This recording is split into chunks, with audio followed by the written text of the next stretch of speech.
Welcome to TechTip Tuesday. This week we're looking at an issue that is causing some MacBooks to pause their printing and are unable to print. So we have a solution for this. Now you'll encounter this problem only for Macs on Mac OS versions 12.2, 11.6.3, and 10.15.7. And if you're not sure what your version is, you can always click on the Apple and About This Mac, and it will tell you what your version is right there. So you can see mine is 11.6.3.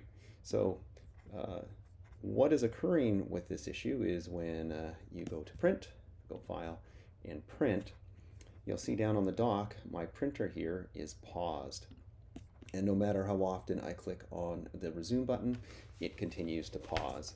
So to correct this issue, it's easy, and all you need to do is reinstall the printers. So we can do that through the Delta Self-Service app, which is right here. Now, if you don't see it down on your dock, you can go into Applications and Finder, and Applications, I should say, and then go and look for the Delta School District Self-Service app. You can drag it down to your dock, or you can just open it from here. And once you open it, you're going to click on Reinstall Printers. And so there'll be a little tile with printers.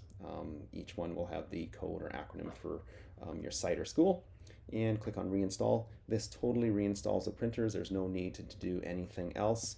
And then you should be able to print and resume your printing. And hopefully that helps you out.